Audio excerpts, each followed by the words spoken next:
When you think of North Carolina, you probably think mountains, lakes, and rivers. But there's also a valley where aircraft are built. Don't have time to. I mean, we're busy enough with Just, so why do we need to do anything else? Home of plain fun aircraft. But the adjustability in seat length is fantastic, particularly someone who's tall with long legs. Sure. Where you build kit airplanes and learn to fly them. If it doesn't have what you wanted, it's your own fault.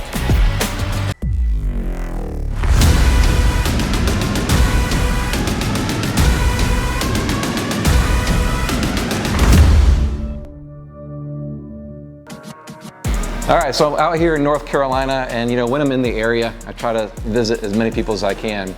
So I'm out here at Plain Fun Aircraft Billy.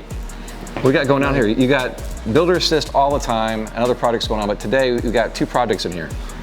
We've got a XL Super STOL going on, and then we've got a builder assist XL Super STOL going on in this building. Yeah. Okay, let's do a little bit of a walk and talk going around these aircraft.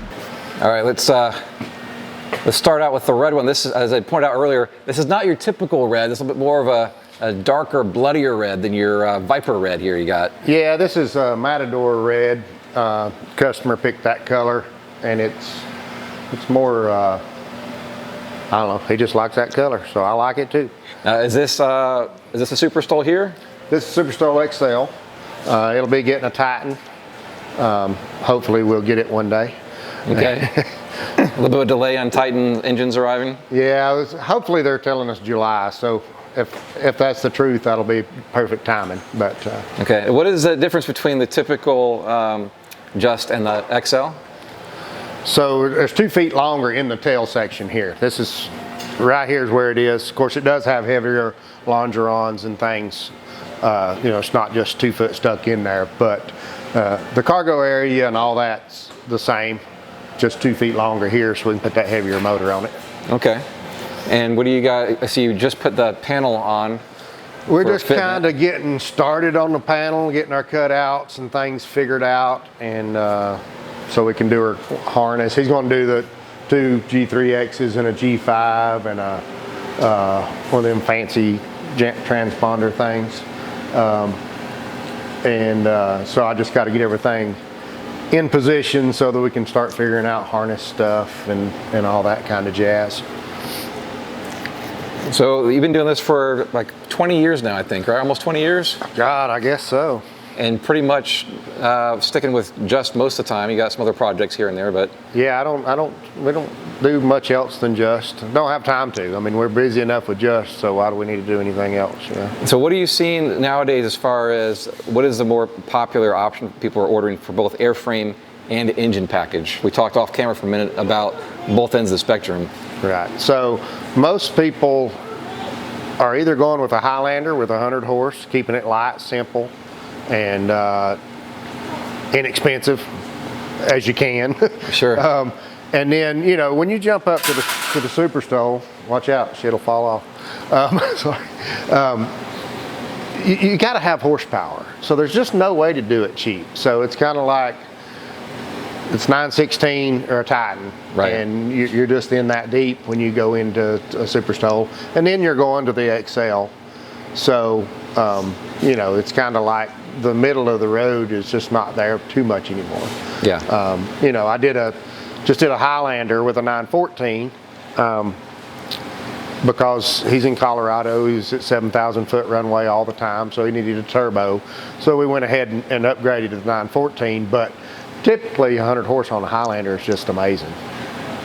So if somebody hasn't built one of these before, where do you kind of start this kit? You've done so many of them, you probably have learned the high production value of getting this done before that done. Where do you start? The order. We start on the fuselage first thing, right out of the gate. And first thing, fitting a tail and all that. And like I've said before, we want to start covering and painting as fast as we can because it takes a lot of time. And Monty will probably tell you that we ain't even done anything on his wings yet, and his fuselage is done, ready to start putting stuff on because we don't want to wait on paint to dry. We don't want to wait prime, wait 2 days sand, paint a color, wait a day, paint another color, wait a day. So it's a long process. So we want to be painting, working on paint all the time, as we're building, getting ready for paint.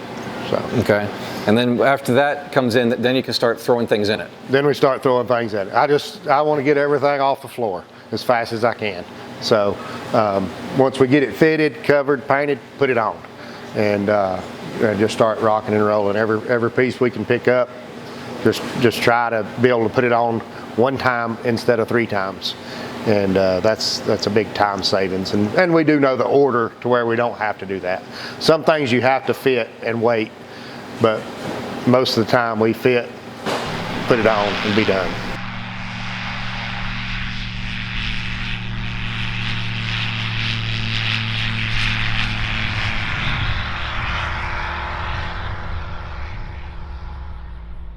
Dynon Avionics at Dynon.com, offering everything from state-of-the-art glass cockpit options to advanced control modules that power and control your entire aircraft. Gratia Aero Group at GratiaAero.com, proudly representing these best-in-class brands for experimental general aviation. Sherwings, BD Aviation, and MW Fly. KFA, Kitplanes for Africa, engineered for adventure and build for the bush is their motto, offering several STOL-kit aircraft options like the Expedition, Safari, Bush Baby, and Explorer. Find them online at kitplanesforafrica.co.za. BravoFox at bravo-fox.com. The US Distributor for Blackshape Aircraft, providing sales, maintenance, spare parts, and repair services, located at the Sheridan Airport in Indiana. Visit us online at ExperimentalAircraftChannel.com for all things DIY aviation. And consider supporting us on our Patreon page to help us bring you more original aviation content. So let me introduce Monty, who is here for Builder Assist working on his aircraft. So I just want to bring him in to talk about what the experience has been like. And you're onto the wings now already after day 46, you said. Yes. But actually, when did you start? What day did you start on the wings? Yesterday. Oh, okay. Yeah, yesterday they were shiny, and you clean them with solvent to remove grease, oils, and any ink, because they print ink on the aluminum on the surfaces. aluminum, sure. So that all has to be cleaned and then scuff sanded so that the adhesive for the fabric will adhere to the metal. Okay. So it gets scuffed and then washed off with the solvent again to remove any residue, because you've got, you know, the aluminum powder and, you know, sanding paper. Aluminum oxidizes, yeah. So all that has to be re-cleaned before the glue is put on, otherwise the glue won't stick properly. And that's pretty important. So these come as a quick build, right? So this is why it's already an advanced kit, if you will. All assembled, the pulleys, the cables, everything is already installed except the fuel tanks and a couple little... Which is what you're working on today, I understand. You're putting these support brackets in, correct? Yes, installing the fuel tanks today. But everything else comes pre-assembled.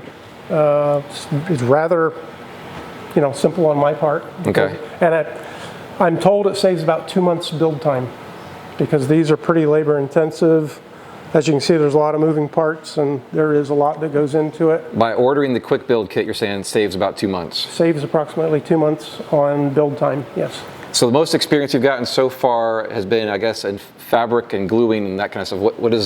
How's that experience been for you doing fabric and paint work? It takes a lot of patience. Okay. So I wouldn't recommend it for somebody that's impatient. Fortunately, my wife has been away for that part of it. She's really good at the other stuff, helping, cleaning and nuts and bolts and stuff like that. Yeah. But fabric takes a lot of patience. It's time consuming. Or you can hurry it and just do whatever job you want to do, but if you want it done right, I think I hear it's time well spent. I hear the tail section is probably one of the most challenging parts. Is that correct? When you're doing fabric work? Right here, it's bends in every direction. This took quite a bit of time. Okay. And complex curves right there. Complex curves, and when you put the fabric on, it looks like there's pucker marks everywhere. Okay. And you think to yourself, they will never come out.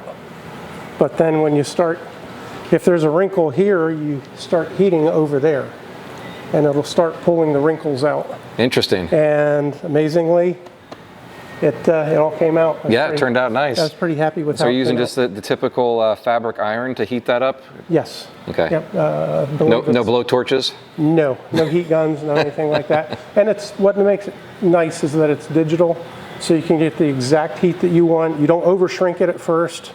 You sort of pre-shrink it and start getting everything right. And then once it's shaped where you're happy with it, then you do a final shrink at a higher temperature and tighten everything up rather nicely.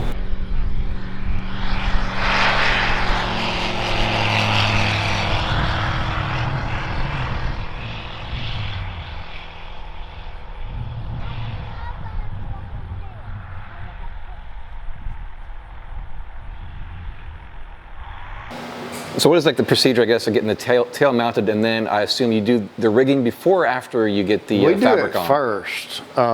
We make all your flying wires here before we cover, because that lets us take straps and ratchet strap all this in place to where it's just perfect, and then we make up our wires. Then we pull everything off and cover it. And our wires are already made, so we cover it, put it back on, pop our wires on, and we're done. So you're saying you put this in tension before any of that happens? Yeah. Okay. Yeah. When it's a skeleton, because we can hook our straps to it good, and really get it nailed where it should be. And then once that is on, will you go ahead and rig the wings too before they're fabric covered? The wings won't be. If you get the quick build wing, it's already been set. Really? Okay. So we won't have to put the wings on until we cover them and paint them. Okay, but if not, if you don't do the quick build, then you have to rig them. Then we have to rig them. And yeah. you would do that before covering? Yeah. Yeah. Okay. Yeah. If you don't build an airplane here, I just about tell you to build the whole airplane, take it apart, cover it, and put it back together. But we know what we can get away with here, so it does speed it up a bunch. But okay. And then walking over to the other project, which is a builder assist, what is the model and some of the details on that one? So this is Super STOL XL also. Now he'll be going with a 916, so it'll be a much lighter airplane, thank goodness. And he's ready now. I think he's just about finished painting his elevator and stuff, and he's already made his wires, so that'll go on real quick when we get him out of the paint booth. And he's doing a great job on it. And then what you might see the inside of this, Brian, is we typically never put carpet inside. We always paint the inside. It's a lot lighter, and I feel like it's a better product. Most people leave them either uncovered or have to put carpet on it to cover it up. Well, that's just 20 pounds for nothing. I call it more like an industrial look. Yeah. So. Which is what I'm going to go with on mine as well. And I like to be able to just take a water hose and wash it out. And, it's a Jeep. Yeah, it's a Jeep. That's what they are. So we can use them for that. I know people have different purposes, but sure. I want a Jeep. I'm going to use it like a Jeep. So give people an idea, like how many days, weeks, months are you into it to get to this stage? I know you said you want to get into this fabric right away, but like where are we at right now as far as that? Right now, you're what? Day 46. Day 46. Day 46, and it looks like an airplane. And yeah, so he's done all his fuselage stuff. He's covered, he's painted, and 3-color paint, which that's time consuming. He's got his flaps and ailerons over there already covered. They're going to primer today. And built too. You know, the flaps and ailerons are just pieces, even with the quick build wing. So you got to build all that. And his tail feathers are all done. He's getting, I think here, oh yeah, we got a little work to do on this white, but he's got most of the rudder painted. We had a little mess up on this, so he sanded his bad spots out. We will repaint that. And, but yeah, he's going to be starting on, good thing like you said about your plane, you're going to be, you can work on this now. You can put stuff on and it stay on. So we're going to be working on instrumentation and all that stuff here real quick as he's covering, as he's painting, and just kind of working in a circle with no downtime.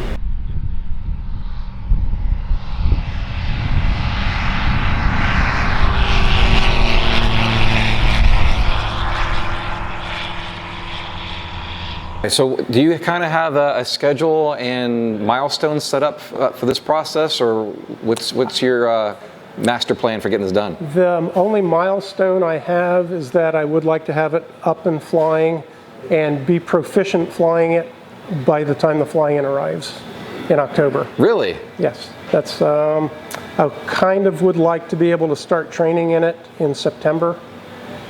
That would be a milestone for me. Okay, well, you're making great progress already, and like Billy was saying, once you get to this stage, you can literally start throwing things into the airframe, and they can stay in the airframe, so I think that makes all the difference. Yeah, the nuts and bolts, I believe, are a lot of fun because you see a lot of progress daily. When you're doing fabric, it doesn't seem like you're making a lot of progress, but you are actually, because I think that is a very time-consuming part of it. So obviously you've seen what these look like at different stages and completed aircraft. What is maybe 1 or 2 or 3 items that you're really looking forward to, you think it would be exciting or fun to do as far as an aircraft build? Well, the fun part, of course, is going to be the engine. Okay. I mean, that's the part that makes a lot of noise, and you know, that's the part that gets people excited. And but I think I'll just enjoy everything. I even like putting in brake components. This was fun to assemble the brakes, have the seats to put in soon. The metal work, you basically just get flat metal and you have to shape it. This was already pre-bent, but it still needs to conform to the space that's there. Okay. So I liked the metal working. That was a lot of fun and enjoyable. And my wife liked doing something she enjoyed also. She's sad that she wasn't here for the paint job, but alas, it'll be a big surprise to her. Okay. I enjoy all of it, really. The whole process is just an experience. The whole process is rather fun, opposed to just buying an aircraft and flying it. When you're done with this aircraft, if it doesn't have what you wanted, it's your own fault.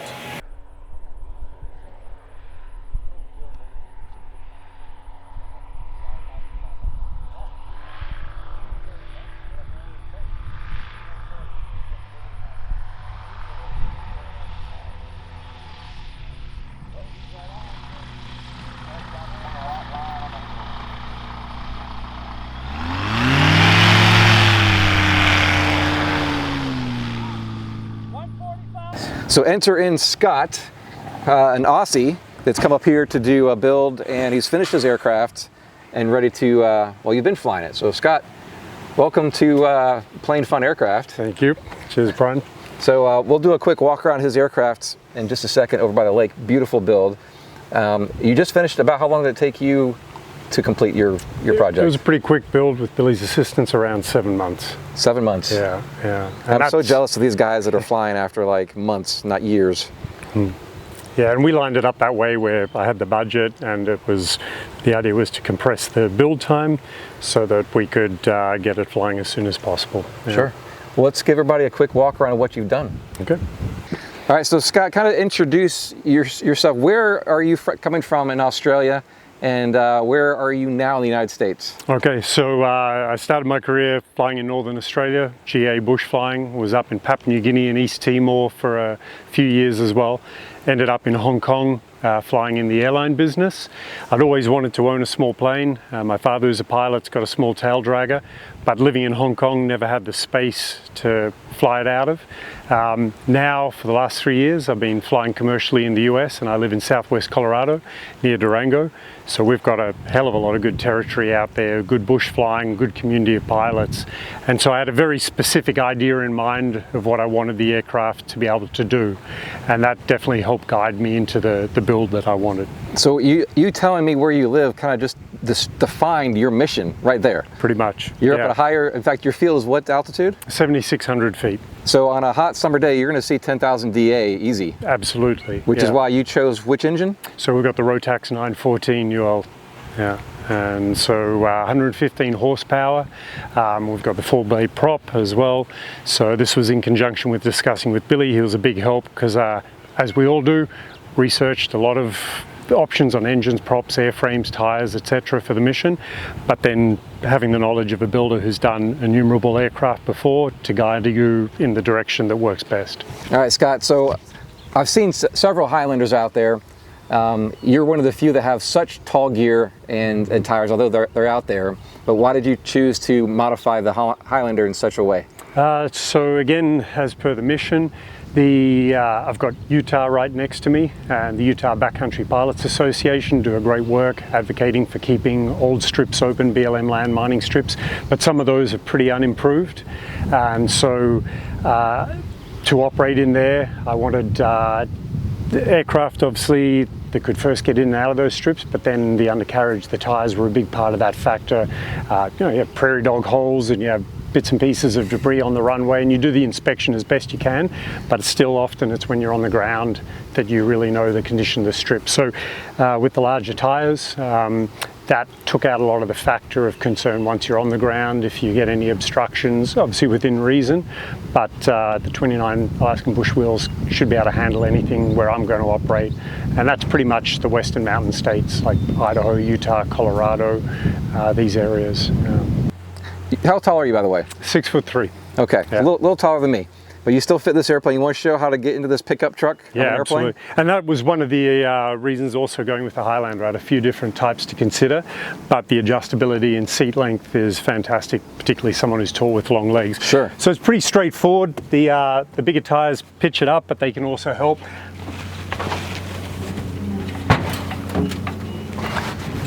There you go. Yeah, with that. And you get to show off your fancy footwork here with your design here. Yeah, exactly.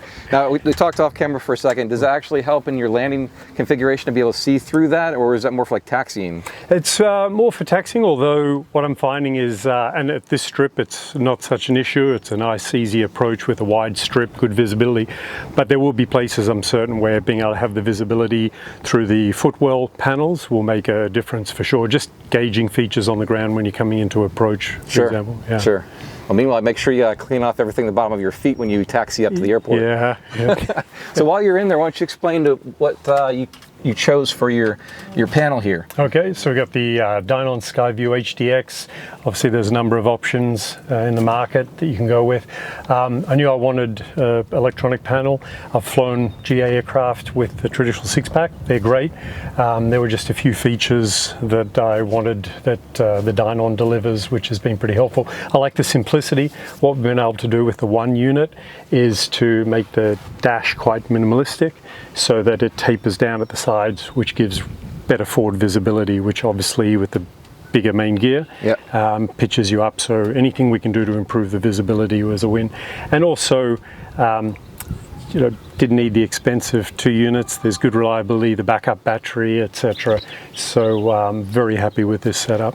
I see you kept everything kind of light and bright with your paint scheme with the gray and red and so forth. Yep, I figured always good to be seen. Sure. Yeah. Now you mentioned also with wanting to go to this backcountry that you like to fish. So is there room actually in the back to be able to put a fishing pole? Yeah, there's ample, and I don't know if you wanted to come in and take a bit of a look, but the seats fold forward. So for example, if I just like so, and you can see there's ample room fitting. I could put, and this was part of the brief when I talked with Billy, but there's enough room. I can put a 2-person tent, with a couple of backpacks, fishing rods, and a cooler with food and drinks in it.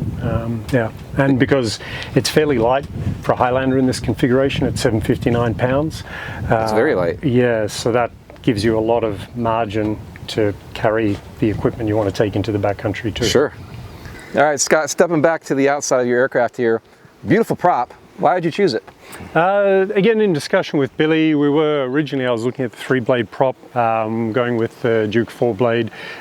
Just a little less vibration, a little bit better performance. Again, my strip's at 7,600 feet altitude, my home strip. So anything we could do to kind of maximize the potential for operating most efficiently. And so really, it was pretty simple. Billy was able to guide me in that direction. I'm quite happy with it. And so far it's pretty smooth? Yeah, very smooth. Yeah, in flight it's very nice to operate. My first time using a 4-blade prop, and very happy with it. So, and I guess the real test will also be when I get back to Colorado and on the ferry flight home, but so far I think we made the right call. Now I know you'll have to travel a good ways to get back home, but are you considering coming back in October, as Billy every year has the plane fun days to show this off? Yeah, I'd like to. It may not be this October, just with timing, but the plan is I'd love to come back. Right? It was built here. This is its kind of home, if you will, Sure. or it's where it was born.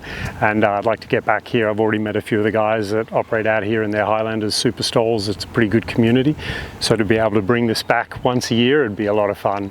And I imagine October would be a good time to fly around here too, with the colors out and conditions pretty calm. Yeah, fall, cooler weathers, and you've got, well, like you said, a beautiful backdrop we've got here. All right, so stepping outside into the sun here in North Carolina, I wanted to share with everybody the other things that Billy offers here, and that is when the plane gets done, there's the 40-hour fly-off time, right? And There is. you assist with that in what way? We do. There's so many situations that we just make them all work. If we need to start flying it off so that we can get it done quicker, we do. And they can come do the transition training then. They can fly the whole 40 off here if they want to, if they've got the training to do it. It's really open-ended, but whatever we do to make that end result, that's what we do. But you might start off doing like the initial flights? Yeah, I'll usually do the test flights anyways, because that's fun. And then, that's fun. Yeah, oh yeah. And then you'll hand it over to the owner to finish off the rest of the time, and also add, what a great time to do the transition training. Yeah. Yeah, all right, so get familiar with the plane, and you know, we get to work the kinks out of them, and there's always little things that, you know, the radio's got a little noise or something. It's a little bug that pops up, which is the whole point of the 40-hour fly-off, right? Yes. All right, so in closing, just want to make sure you knew who's in charge here. The kingdom of the land here, Billy and his family have this valley. It's a beautiful airport that is primarily just aircraft. I think you kick everybody else out, don't you? Yeah, you know, we don't like normal people. But every year in October, he's got the plane fun days, and I think even if you aren't currently flying a just aircraft, you can come out to at least a Saturday event, right? Oh yeah, anybody can come. Okay. Yeah. Well, how do people get in touch with you if they want to do some type of builder assist or transition training or all the things that you do here? Just shoot me a text or call me or email me. Okay. Text is the best because I don't hear my phone very much. You too busy making airplanes? Yeah, we're making noise all the time. All right, and Scott, safe travels back home here in the next probably couple weeks. Yeah, as soon as we get a weather window and I'm done with the training, we'll be out of here. Looking forward to it. Thank you, Brian. All right, guys, that's it for this episode. Quiet on the set and squat for Billy. I mean, I'll be down here. I'll just do as you do. See, this could be your cameraman. So you don't have to have a cameraman because you can just use this. Just put it right here. That works great. Can you wear that at Oshkosh? I will. Thanks for watching this episode with us, and to our patrons over on Patreon. And co-pilot status, Zach Newsom, Mike Babcock, Lynn Gardner, Gary Martin, and Michael Smith. Thanks everyone, until next time.